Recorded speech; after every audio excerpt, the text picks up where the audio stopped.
Bunga harum mekar sekuntun iya buah tomat ateranum. Assalamualaikum para antum, semoga sehat dan selalu senyum. Amin. Senyum kan sedekah Pak ya, tapi katanya jangan salah gunakan sedekah. Saya pernah mendapat cerita terkait sedekah ini. Ada orang yang melihat beberapa hari terakhir ini si Amir selalu senyum-senyum. Apabila dia melihat kotak amal, baik kotak amal di dalam masjid dia senyumi, kotak amal yang digilir dia senyumi dulu, baru dilanjutkan. Orang kan heran, Mir kenapa sih kamu setiap ada kotak amal selalu senyum? Dia tanya, Tong, apa kamu nggak dengar namanya Ustadz Anas? Kalau senyum itu sebagian daripada ibadah. Jadi kotak amal disenyumin terus Pak, bukan diisi dengan donasi, cuma cukup disenyumin aja. Nah itu yang salah penggunaan arti sedekah senyum itu. Baik, sebagai pendahuluan, karena saya sebenarnya sudah siapkan slide juga, tapi tidak perlu, panitia tidak perlu ada slide-nya, jadi saya cukup bacakan saja. Sebagai pendahuluan bahwa anak yatim, lebaran anak yatim ini berfokus pada peneladanan ataupun kasih sayang Rasulullah terhadap anak yatim, di mana keutamaan memuliakan anak yatim serta pemberdayaan mereka melalui pendidikan, perlindungan dan lain-lain. Yang mana pada tahun ini tanggal 10 Muharram 1448 Hijriah yang merupakan lebaran anak yatim ini bertepatan dengan hari Kamis tanggal 25 Juni 2026. Nah ini mungkin sebagai PR juga bagi kita, bagi DKM Al-Muhajirin, kegiatan apa nanti yang akan dilaksanakan pada saat lebaran anak yatim ke depan. Karena momen seperti ini banyak dimanfaatkan oleh masyarakat dan berbagai lembaga sosial di Indonesia untuk mengadakan acara seperti doa bersama dan memberikan santunan ataupun berbagai kegiatan-kegiatan sosial lainnya kepada anak-anak yatim. Kenapa bulan Muharram disebut lebaran anak yatim? Di mana bulan Muharram merupakan salah satu bulan mulia dalam kalender Islam. Selain menjadikan penanda tahun baru Hijriah, Muharram juga dikenal luas sebagai bulan kepedulian terhadap anak yatim. Di Indonesia, tradisi menyantuni anak yatim pada tanggal 10 Muharram bahkan populer dengan sebutan Idul Yatama, ya, di samping lebaran anak yatim atau Idul Yatama. Ini menjadi hari istimewa di mana umat Islam dianjurkan meluaskan rezeki dan membahagiakan anak-anak yatim, merujuk pada teladan Rasulullah SAW yang sangat memuliakan anak yatim.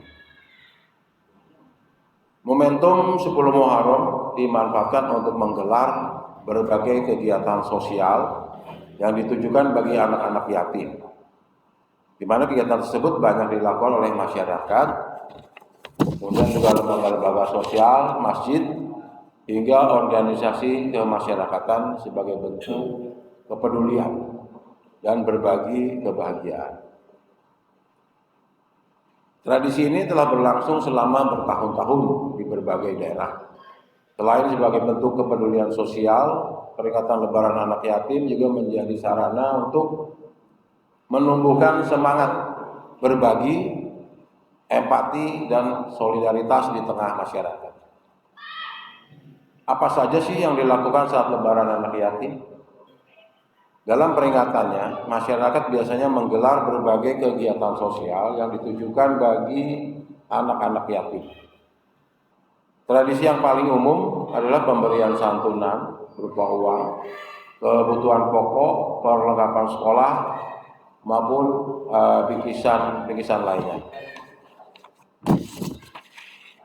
Selain santunan, sejumlah masjid, yayasan, dan lembaga sosial juga mengadakan doa bersama, pengajian, makan bersama, hingga kegiatan hiburan untuk anak-anak yatim.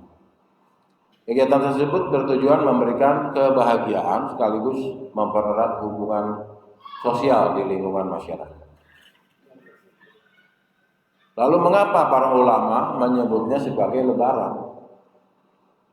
Di mana tujuannya adalah sebagai gerakan sosial dan spiritual. Logikanya adalah jika pada hari lebaran Idul Fitri kita semua bisa tertawa, mengenakan baju baru bersama orang tua kita, maka pada hari lebaran anak yatim ini giliran kita lah yang harus bergerak untuk memastikan anak-anak yang kehilangan ayahnya itu juga bisa ikut tersenyum, ikut makan enak, dan ikut merasakan kegembiraan yang sama dengan kita yang merayakan hari raya Idul Fitri. Lebaran anak yatim bukan hanya sekedar tradisi, melainkan cerminan kemanusiaan dan keimanan. Karena dengan cara ini, umat Islam dapat memberikan kebahagiaan dengan anak yatim. Kenapa Muharram identik anak yatim? Tradisi ini tentu berakal dari ajaran Rasulullah SAW yang sangat menekankan pentingnya menyayangi dan memuliakan anak yatim. Dalam Islam, anak yatim memiliki kedudukan istimewa, sebagaimana disebutkan dalam Al-Quran, yaitu di surat Al-Baqarah ayat 220, yang artinya, mereka menanyakan kepadamu, wahai Muhammad, tentang anak-anak yatim. Katakanlah, memperbaiki keadaan mereka adalah baik, dan jika kamu mempergauli mereka, maka mereka adalah saudara-saudaramu. Allah mengetahui orang yang berbuat kerusakan dan yang berbuat kebaikan. Ayat tersebut mendorong umat Islam untuk memperbaiki keadaan anak yatim dan memperlakukan mereka sebagai saudara. Ayat ini menjadi landasan spiritual mengapa Muharram, khususnya hari Asyura, menjadi momen untuk memperbanyak kebaikan kepada anak yatim. Sejarah mencatat bahwa Rasulullah SAW sendiri adalah seorang yatim. Kehilangan ayahnya sebelum lahir dan ibunya saat masih kecil. Pengalaman hidup beliau membuatnya sangat perhatian terhadap anak yatim. Dalam sebuah hadis yang diriwayatkan oleh Bukhari dan Muslim, Rasulullah bersabda, "Aku dan orang yang merawat anak yatim akan seperti ini di surga." Beliau sambil mengisyaratkan kedekatan jari telunjuk dan jari tengah. Kenapa Muharram ini dengan anak yatim? Karena bulan ini, terutama pada tanggal 10 Muharram, dianggap sebagai waktu yang penuh berkah untuk meneladani akhlak mulia Rasulullah dalam menyantuni anak yatim.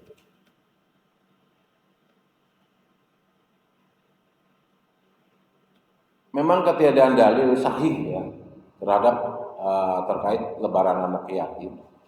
Meskipun demikian, secara khusus menyebut 10 Muharram sebagai hari raya anak yatim oleh para ulama terkait perayaan hari raya anak yatim ini. Sehingga tradisi ini berkembang di kalangan umat Islam, khususnya di Indonesia, sebagai bentuk implementasi ajaran Rasul.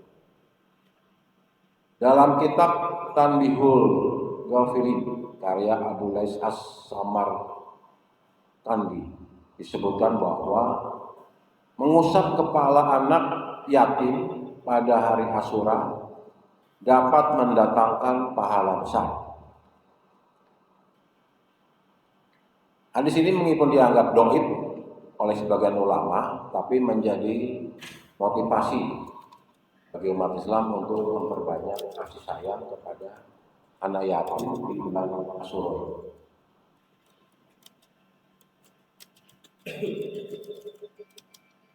Di Indonesia tradisi seperti ini sudah menjadi budaya keagamaan secara inklusif oleh para ulama. Kemudian ini beberapa peristiwa sejarah yang mempengaruhi keistimewaan dari hari Asyura.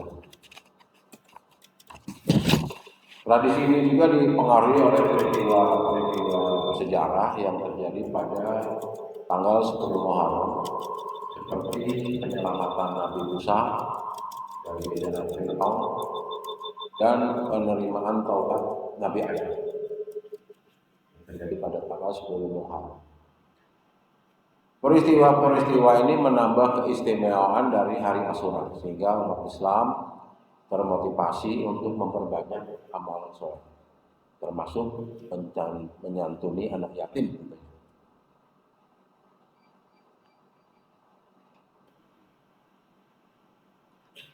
Kemudian kembali lagi, ya, apa yang kita lakukan pada saat lebaran anak yatim. Dimana dalam peringatannya masyarakat biasanya menggelar berbagai kegiatan sosial yang ditujukan bagi anak-anak yatim, di mana tradisi yang paling umum adalah pemberian santunan. Selain santunan, sejumlah masjid, yayasan, dan lembaga sosial juga mengadakan doa bersama yang disampaikan tadi, pengajian untuk anak yatim, yang semuanya itu untuk membahagiakan juga sekaligus mempererat hubungan sosial di lingkungan masyarakat. Mengapa tradisi ini harus dilestarikan? Nah, kalau pertanyaan mengapa tradisi ini harus dilestarikan, ini ada sedikit dakwahnya, sedikit. Tadi sebagian besar informasi, dan ada sedikit dakwah. Tradisi ini harus dilestarikan karena memiliki dampak positif yang besar, baik secara spiritual maupun secara sosial.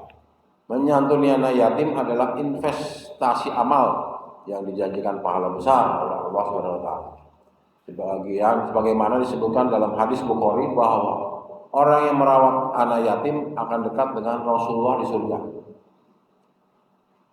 Tradisi ini menjadi pengingat bahwa kebaikan tidak terbatas pada waktu tertentu, tetapi tentunya dapat dilakukan kapan saja. Lebaran anak yatim juga membantu anak yatim merasa dihargai dan diterima di dalam masyarakat. Dukungan moral yang mereka terima dapat meningkatkan rasa percaya diri dan harapan untuk masa depan.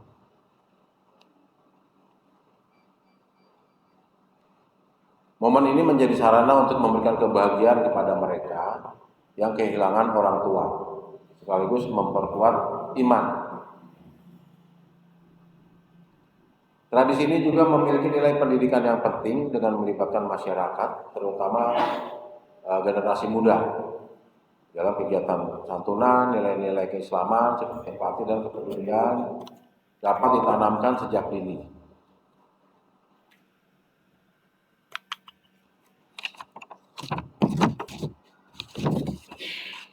Sehubungan dengan tanggal 10 Muharram sebagai lebaran anak yatim, meski istilah ini tidak disebut secara eksplisit dalam hadis-hadis, tetapi maknanya memiliki dasar yang kuat dalam ajaran agama Islam, di mana bulan Muharram adalah salah satu 4 bulan haram atau bulan suci yang disebut di dalam Al-Quran. Dalam Quran surat At-Taubah, yang artinya sesungguhnya bilangan bulan di sisi Allah ialah 12 bulan, sebagaimana ketetapan Allah dalam Quran di Lauh Mahfuz.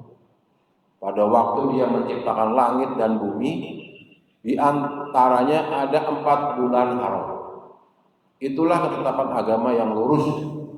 Maka janganlah kamu menzalimi dirimu padanya pada 4 bulan itu, dan perangilah orang-orang musyrik semuanya sebagaimana mereka pun memerangi kamu semua. Ketahuilah bahwa sesungguhnya Allah bersama orang-orang yang bertakwa. Quran surat At-Taubah ayat 36. Keempat bulan itu adalah Dzulqa'dah, Dzulhijjah, Muharram, dan Rajab.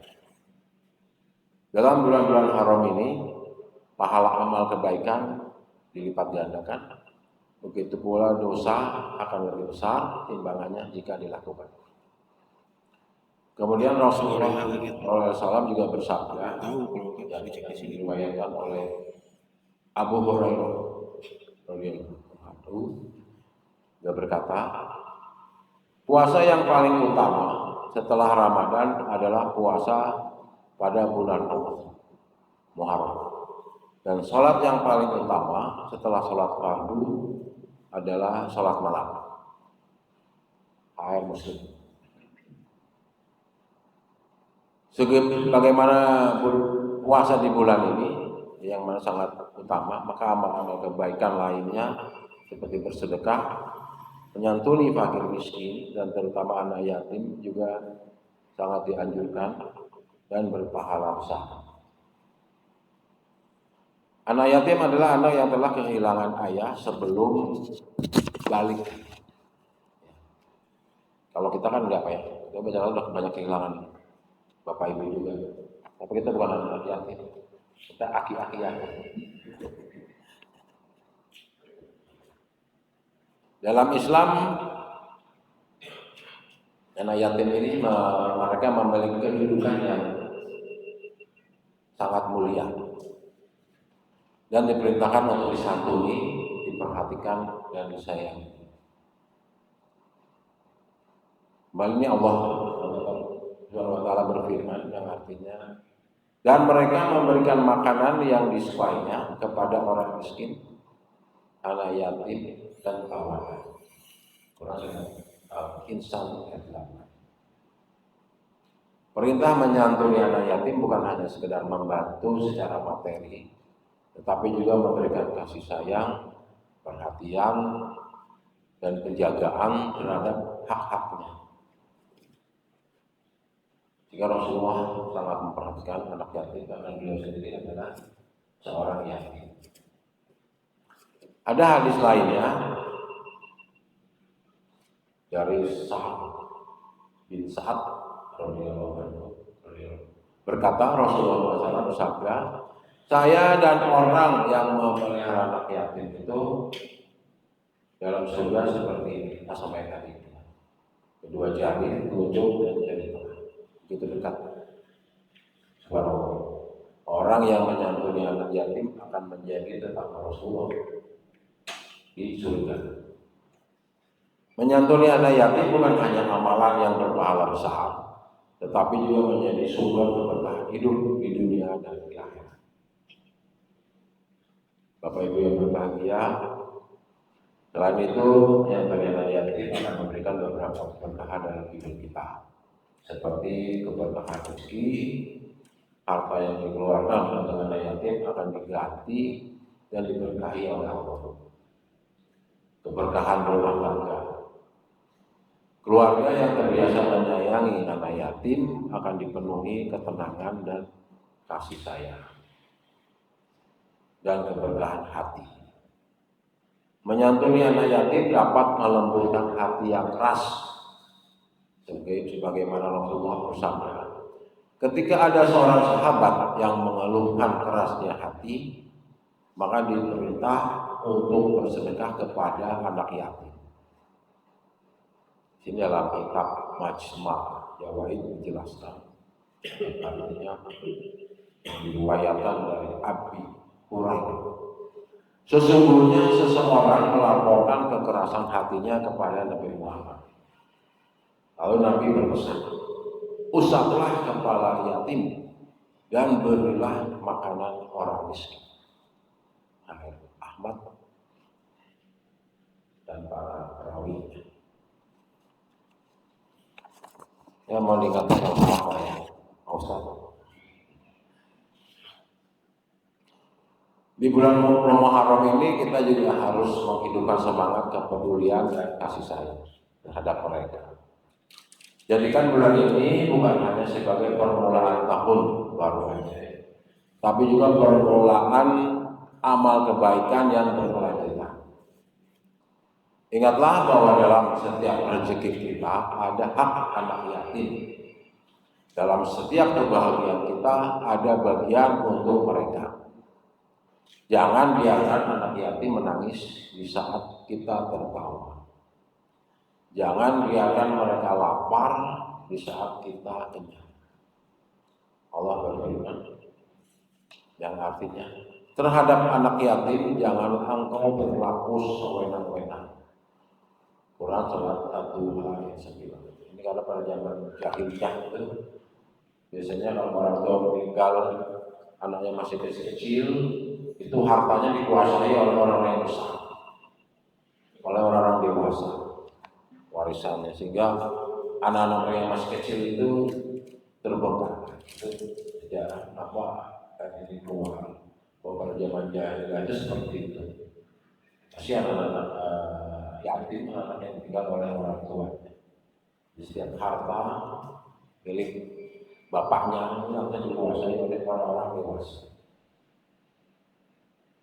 Mereka anak-anaknya yang masih kecil dijadikan budak dan lain-lain. Ya lanjut. Tahun berganti, umur bertambah dan jatah hidup berkurang. Maka mari kita isi awal tahun ini dengan amal-amal kebaikan. Bukan hanya ritual pribadi seperti puasa, tetapi juga amal sosial, terutama menyantuni anak yatim.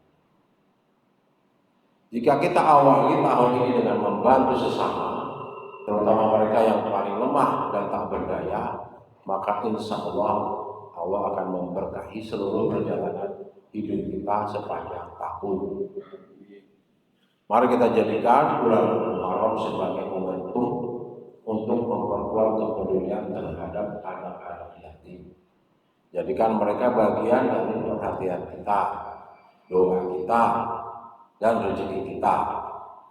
Semoga Allah menjadikan kita sebagai golongan orang-orang yang dekat dengan Nabi di surga. Amin. Karena kita menyayangi dan menyantuni anak yatim dengan ikhlas. Semoga Allah menerima amal kebaikan kita, memperbaiki hati dan keluarga kita, dan memberi kita kekuatan untuk terus berbagi di jalan Allah.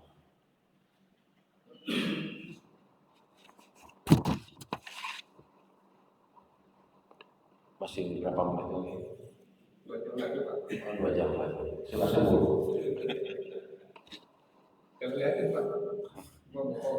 Lanjut. Keutamaan menyantuni anak yatim, berkah di dunia dan akhirat. Agama Islam sangat memperhatikan dan memelihara anak yatim.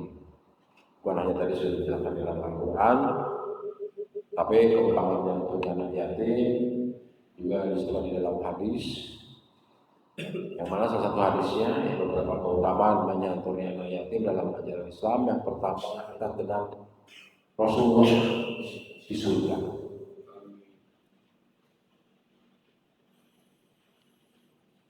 Sudah saya katakan tadi, bahkan kedekatannya seperti jarak antara jari telunjuk dan jari tengah, atau dekat sekali.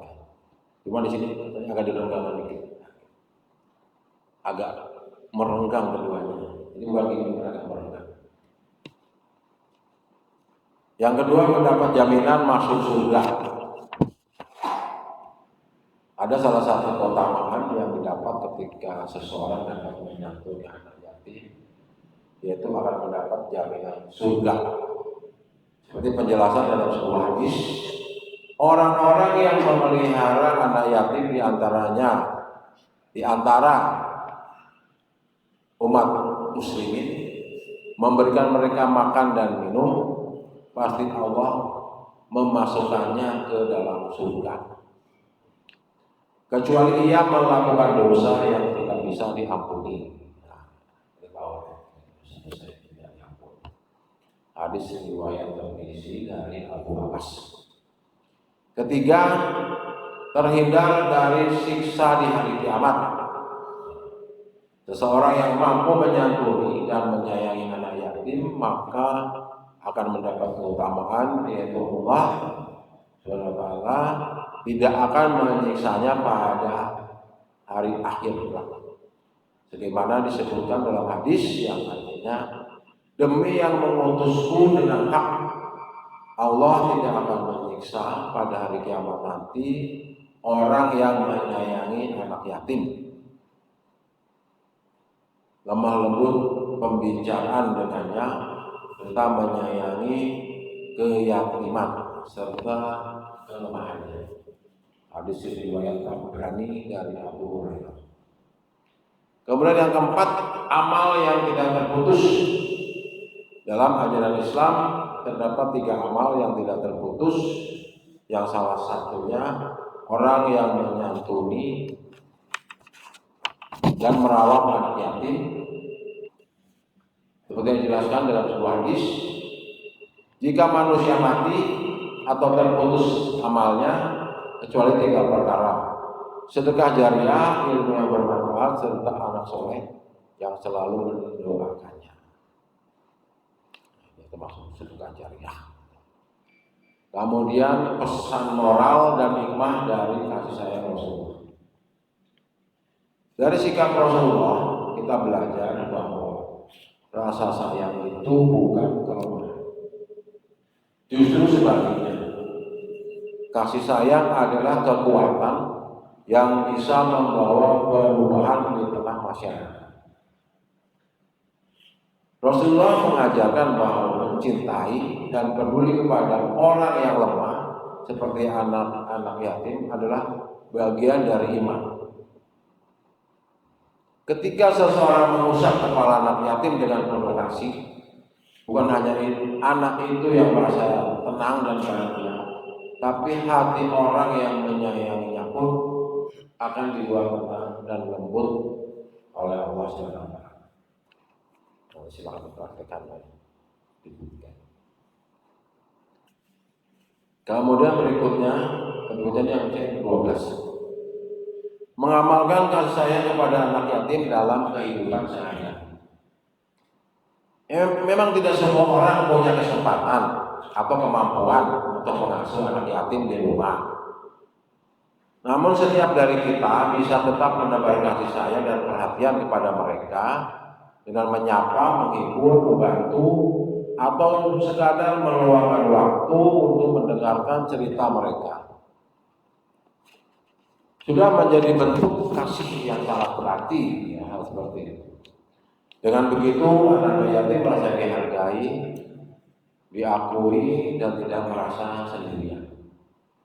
Inilah contoh sederhana yang diajarkan oleh Rasulullah, langkah-langkah kecil yang bisa kita tiru dalam kehidupan sehari-hari. Kita bisa mulai dari hal yang mudah. Secara pribadi, cukup dengan mendoakan mereka atau memberikan donasi. Di lingkungan keluarga, kita bisa mengajarkan anak-anak untuk berbagi dan mungkin menyisihkan sedikit rezeki untuk membantu biaya pendidikan anak-anak.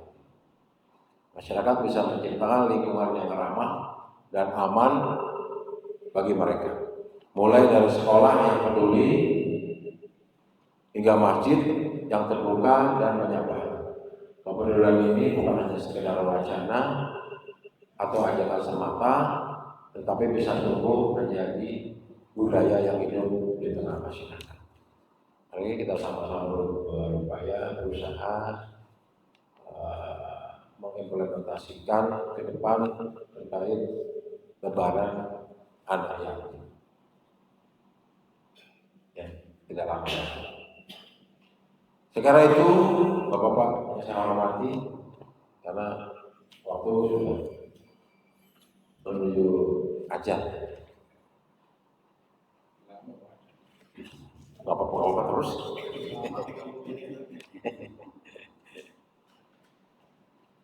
Demikian kadarnya. Beda rasa, ya kan? Ini perdana beda rasa kita.